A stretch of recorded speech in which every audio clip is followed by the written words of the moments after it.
Inutusan ng Diyos si Abraham na ihandog si Isaac. Ika-22 kabanata.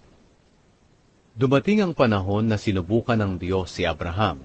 Tinawag niya si Abraham, at sumagot si Abraham sa kanya. Pagkatapos sinabi niya, "Dalhin mo ang kaisa-isa at pinakamamahal mong anak na si Isaac, at pumunta kayo sa lupain ng Moriah.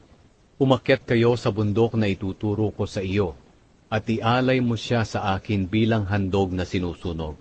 Kinabukasan, maagang nagsibak si Abraham ng mga kahoy na gagamitin sa paghahandog, at isinakay niya ito sa asno. Lumakad siya kasama si Isaac at ang dalawa niyang aliping lalaki papunta sa lugar na sinabi sa kanya ng Diyos. Nang ikatlong araw ng kanilang paglalakbay, nakita ni Abraham sa di kalayuan ang lugar na sinabi sa kanya ng Diyos. Kaya sinabi ni Abraham sa dalawa niyang alipin, "Dito muna kayo at bantayan ninyo ang asno, dahil aakyat kami roon para sumamba sa Diyos. Babalik din kami agad." Ipinapasan ni Abraham kay Isaac ang mga kahoy na gagamitin sa paghahandog, at siya ang nagdala ng itak at sulo. Habang lumalakad sila, sinabi ni Isaac, "Ama." Sumagot si Abraham, "Bakit, anak?" Nagtanong si Isaac, "May dala po tayong sulo at panggatong, pero nasan po ang tupa na ihahandog?" Sumagot si Abraham, "Anak, ang Diyos mismo ang magbibigay sa atin ng tupang ihahandog." At nagpatuloy sila sa paglalakad. Nang dumating sila sa lugar na sinabi ng Diyos, gumawa si Abraham ng altar na bato, at inihanda niya ang mga kahoy sa ibabaw nito. Pagkatapos, iginapos niya si Isaac, at inihiga sa ibabaw ng altar. Kinuha niya ang itak, at nang papatayin na sana niya si Isaac, tinawag siya ng anghel ng Panginoon mula sa langit. "Abraham! Abraham!" Sumagot si Abraham, "Narito po ako." Sinabi ng anghel, "Huwag mong patayin ang anak mo.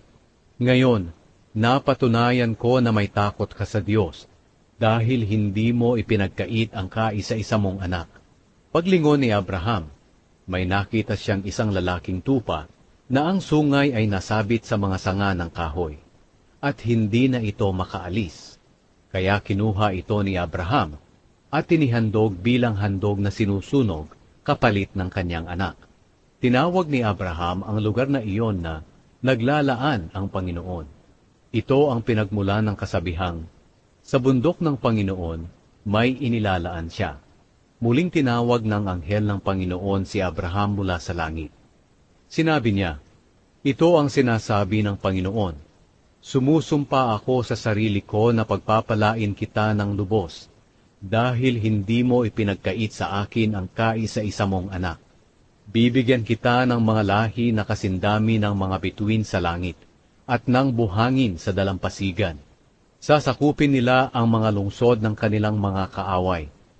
At sa pamamagitan ng iyong mga lahi, pagpapalain ko ang lahat ng bansa sa mundo, dahil sumunod ka sa akin." Pagkatapos nito, binalikan nila Abraham at Isaac ang kanilang mga alipin, at bumalik sila sa Beersheba at doon na nanirahan. Ang mga lahi ni Nahor. Pagkalipas ng ilang panahon, nabalitaan ni Abraham na ang kapatid niyang si Nahor ay may mga anak kay Milka. Si Uz ang panganay.